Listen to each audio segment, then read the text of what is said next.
What's going on? It's the Polygon Don here, and today I'm back with another 5 hidden gems for the PS4. Some old, some new, some region exclusives, and a couple of bargain bangers. All worthy of a spot in your collection if you ask me. So without delaying any further, let's dive in, shall we?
Chinese developer Softstar is behind The Legend of Sword and Fairy 7, or Sword and Fairy Together Forever as it is known here in the West.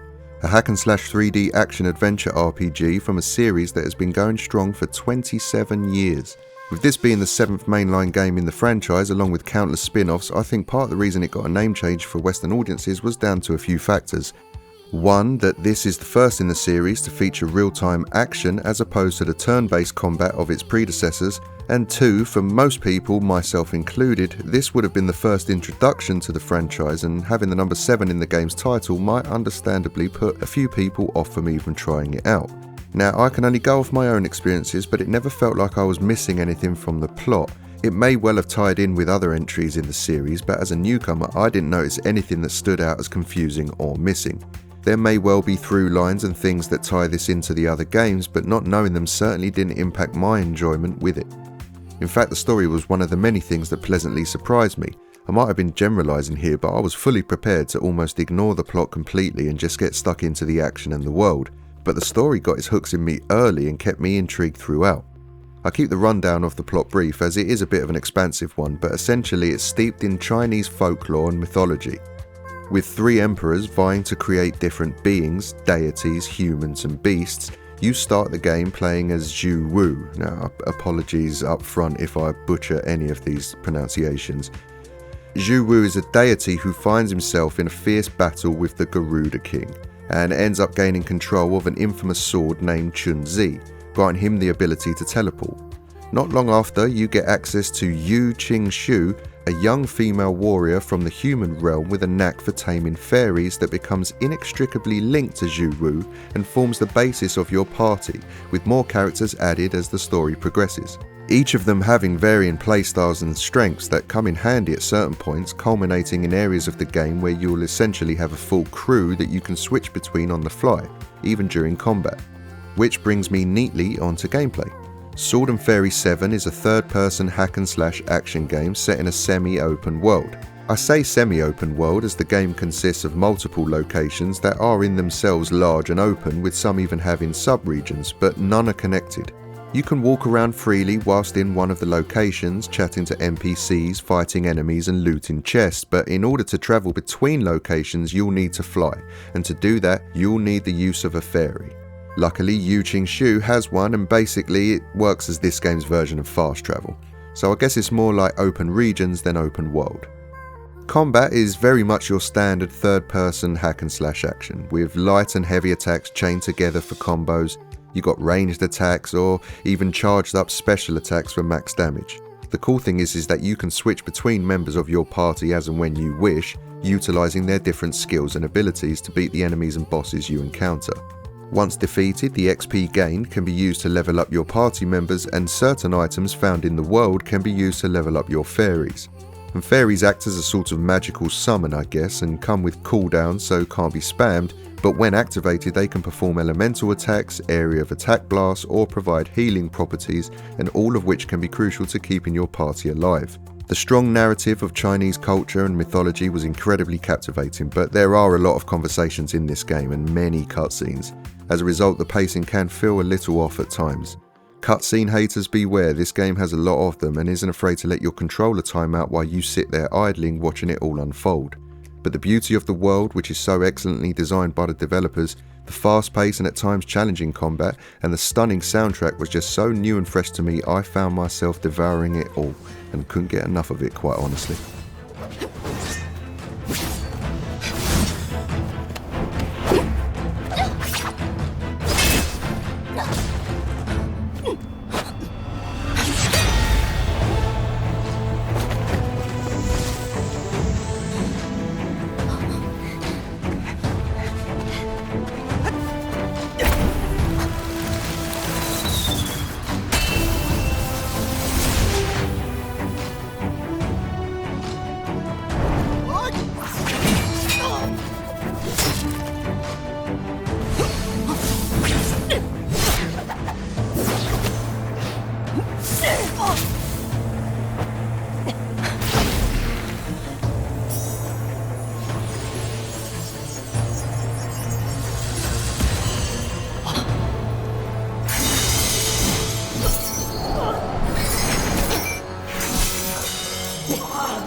Lilies, Quietus of the Night is a 2D side-scrolling action game that a few critics have described as bearing many a similarity with other 2D Dark Souls-inspired action games, like Salt and Sanctuary for example. But I would argue that while it does share some of the hallmarks and similarities that make up a 2D Souls-like experience, Lilies has plenty more tricks up its sleeve to separate it from its peers and allows it to stand tall on its own merit. You'll play as Lily, the last surviving priestess in Land's End, a dark fantasy world devastated by an endless and oppressive reign known as the Blight that has transformed and deformed the inhabitants of the world into monstrous beasts. You'll start the game awakening in a church with no recollection of recent events or even how you got there, and will have to venture forth and explore beyond the safety of the sanctuary if you're ever to discover the source of the reign. The blighted inhabitants of Land's End live as immortal undead in a perpetual state of demented monstrosity, but as a priestess, Lily has the ability to cleanse the blighted spirits of corruption and in some cases absorb their souls and therefore their powers. A faithful and valiant knight, for example, once defeated, binds his soul and his sword to Lily, attacking enemies and protecting her at the same time. See, it's these freed spirits that actually do all the fighting in the game. Aside from being able to dodge roll, Lily can't do much else. She doesn't wield a sword or a spear herself, for example. Instead, she instructs the spirits in her possession to act on her behalf. There are a total of 26 spirits in the game that Lily can befriend, some being main skill spirits and others being sub-skill spirits. Main skill spirits are your main attack abilities and the ones that will do the bulk of the heavy lifting in the game. Some also come equipped with additional utility skills like the spirit with the giant hammer that can be ploughed into the ground, not only devastating enemies beneath it, but is also the only means to break through certain barriers in the world, opening up the game to previously gated off areas. While sub-skill spirits are your more niche skills that only come into play in certain scenarios. Both have cooldowns, with sub-skill spirits taking the longest to recharge. 3 spirits can be assigned to a loadout and you can have 2 loadouts equipped, switching between them easily. Each spirit is activated using the action buttons on your controller like any other action game, but being able to have a varied collection of spirits with differing abilities allows you to be better equipped and prepared for what the game will throw at you.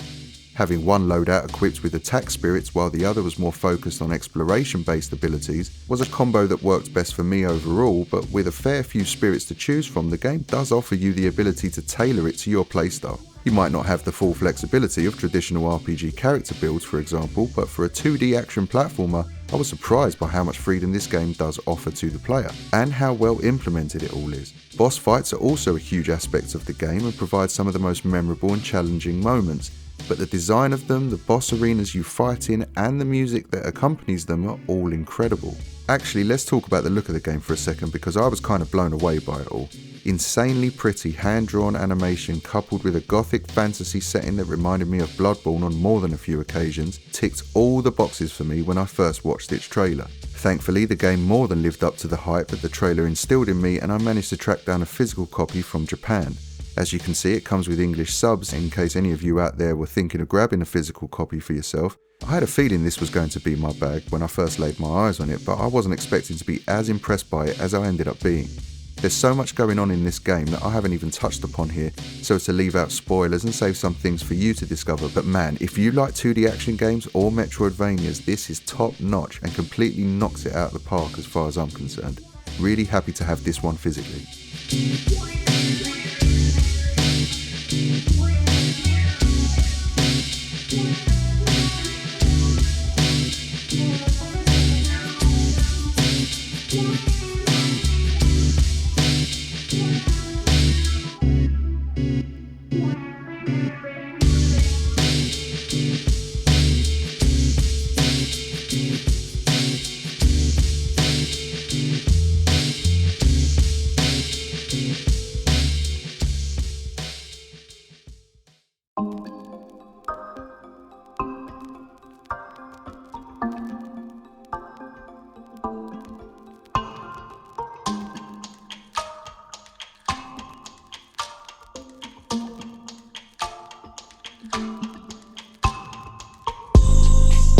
And next up we have Lumote the Mastermote Chronicles, which is a 3D puzzle adventure game set in a single massive environment where the entire world and all its puzzles are visible at all times. You'll play as Lumote, an adorably cute and squishy mote, which is a bioluminescent creature from a bioverse deep underwater. As Lumote, you'll be squishing, bopping and bouncing your way through the underwater world of the great depths, guiding the curious little mote through puzzles as you descend deeper and deeper. When something causes the great depths to turn red, it will be your job to turn it all back to a more calming and reassuring hue of blue. To do that, you'll need to take control of the inhabitants and gain mastery of the game's mechanics and laws, which I have to say were very well introduced. The game does a really good job at easing you into the puzzles, and the brilliant and unique level design of always seeing what you've done and what's left to do was a masterstroke at making you want to complete just one more puzzle.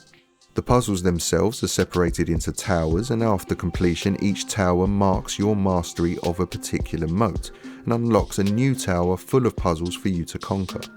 Its beautiful 3D world and the luminescent colour palette it uses is simply stunning, as are the expressive and communicative animations of Lumote. There's no dialogue at all in the game, yet quite a lot is communicated via squeaks, bloops and bleeps, which is quite the achievement considering all the inhabitants are just bioluminescent blobs of mass. I really like the world and the vibe of this game. The soundtrack helped with that too. It's got a great synthwavy electronica soundtrack that informs and communicates key moments in the game and even the emotional states of Lumote. The puzzles themselves increase with difficulty and complexity at just the right frequency, and more than a few had me sat there scratching my head wondering what, where and how.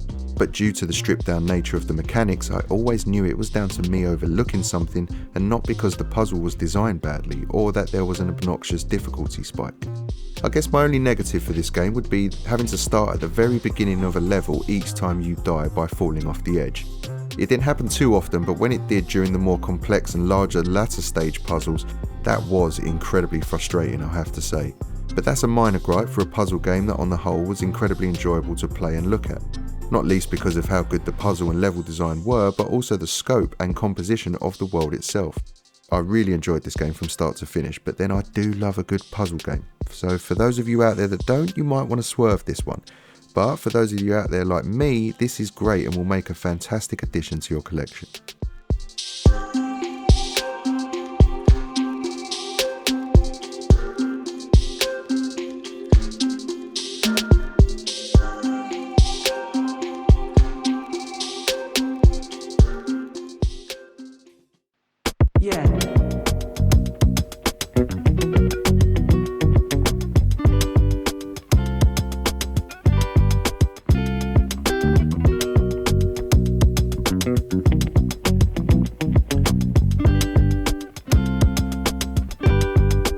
Zanki Zero Last Beginning is a first-person dungeon crawling RPG at its core, but it also features survival game elements and is developed by the Danganronpa devs, so it's got some of that distinctive visual novel flair that the studio's become synonymous with. Although it may look similar at first glance, Zanki Zero is actually a far cry from the Danganronpa series in terms of gameplay, as there is much more to it than just reading endless streams of text boxes.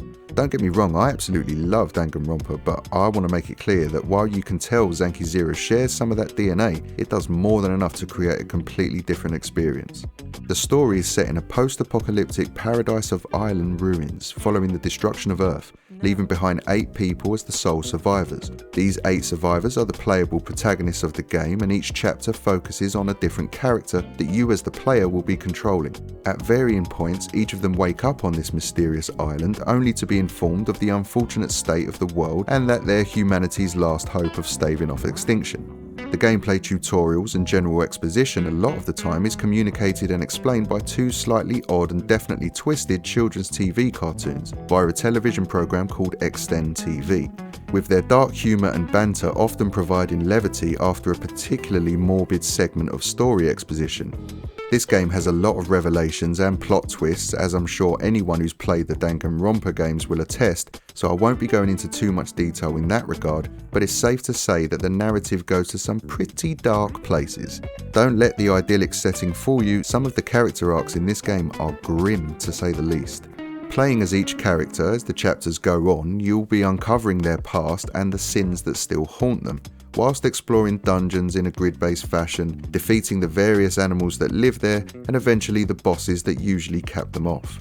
Defeated enemies will drop items used for healing, etc. that will aid your crew of survivors on their journey, while defeating bosses will also grant you some machine parts that are desperately needed back at base for a very special machine that I'll elaborate more on in a bit. Other than the deadly animals and monsters that lurk in the scattered ruins of what was once human civilization, the other major threat looming over the protagonists is that they have a lifespan of only 13 days. In those 13 days, they grow from child to adolescent to adult and finally to elderly person, with each stage of their life affecting their overall stats. As a child, for example, your strength is severely diminished, while as an elderly person, your movement is.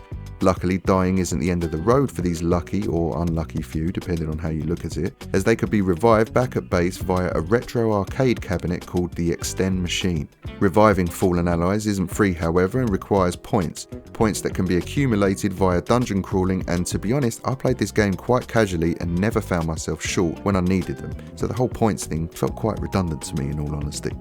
Unfortunately, at the start of the game, the machine isn't fully operational and is missing some parts. Finding new parts by defeating bosses provides the machine with more functionality, and in doing so grants the players new abilities.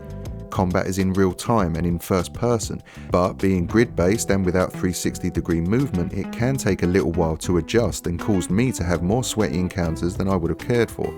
Don't get yourself cornered is all I'll say. Zanki Zero also neatly weaves in survival gameplay elements too, as you'll have to keep an eye on your character's overall HP, obviously, but also their stamina, stress levels, and weirdly their bladder. As well as taking care of the characters and especially their bladders, you will also be required to improve the base the survivors inhabit with upgrades to pre-existing structures or the building of new ones. To do so, you'll need a combination of items found while exploring, as well as upgrading the necessary skills of a character needed to construct them. So as I said at the start, there is a lot that this game has to offer, with much more player involvement and gameplay than the visual novels the devs were previously known for.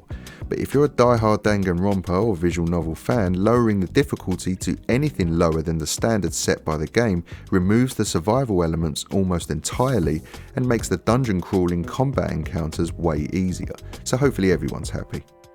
This game was an incredibly pleasant surprise for me. It's got an excellent story that isn't afraid of going to some dark places, set in a gorgeous and unique post-apocalyptic setting, with gameplay mechanics that again are unique and unconventional, especially for where this game falls in terms of genre. In fact, I've never been massively into dungeon crawlers. I played a couple on the Vita back in the day, but none that really stood out. I probably would have if they were more like this.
Battle Chasers Nightwar is a modern take on the classic turn-based RPGs of old and does a fantastic job of bringing that classic formula up to date with some neat twists and tweaks.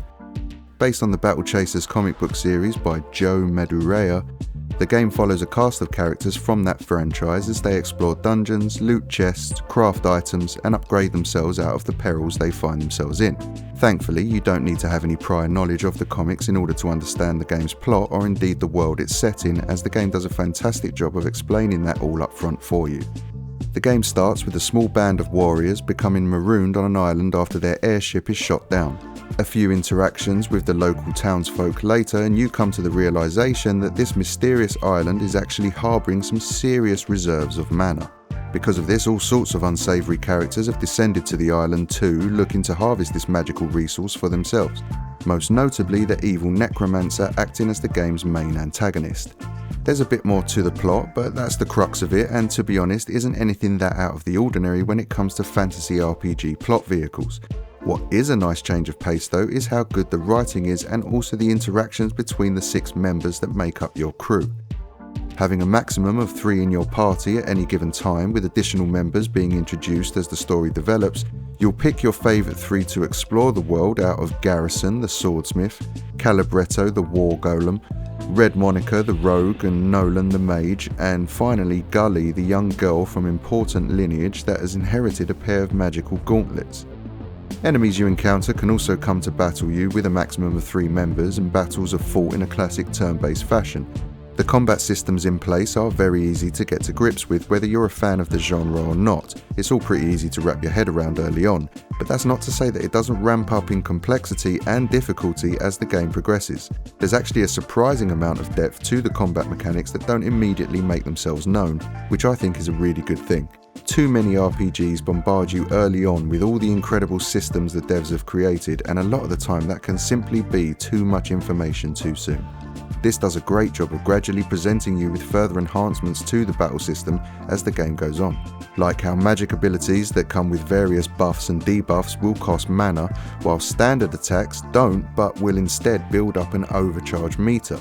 This overcharge meter can be utilised and exploited to use abilities that usually eat into your mana reserves, saving your precious magic stockpile for the trickier fights further into the dungeon.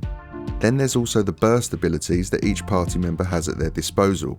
Once the burst bar has been filled by either taking or dealing damage, you'll choose a party member who will trigger it, either causing massive amounts of harm to your enemy or instilling some serious buffs for your party, depending on who you select. The game is presented with a gorgeous art style, and the character and enemy designs are all fantastic, as you'd expect from an established comic book series, but the animations of those characters during battle and even the 2D stills during dialogue segments are all top tier and look amazing.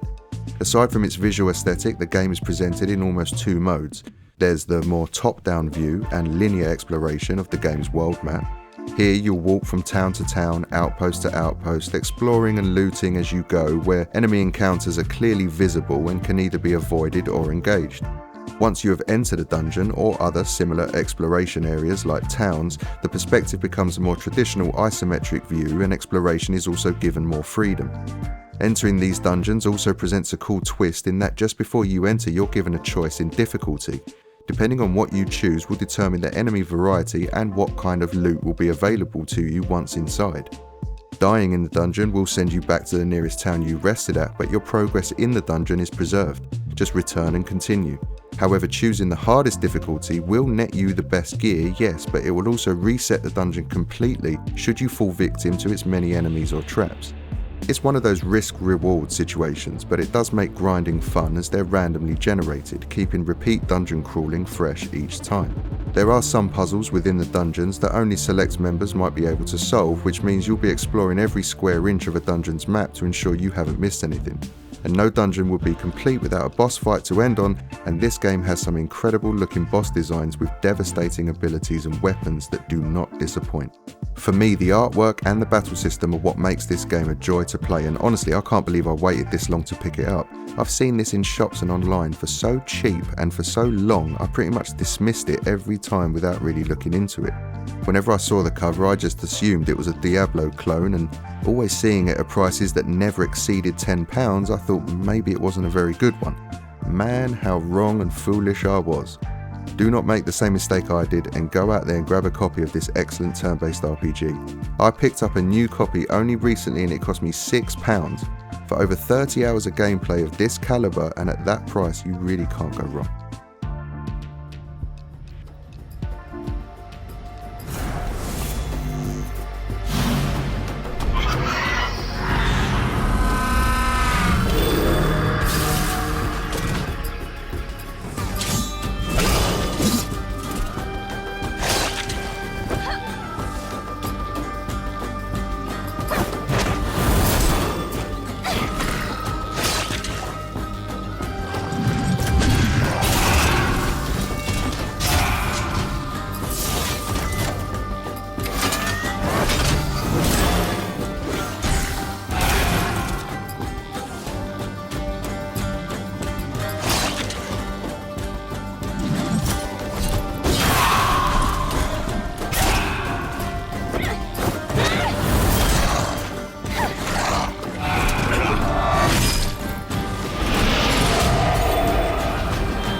And there you have another 5 hidden gems from the mighty PS4.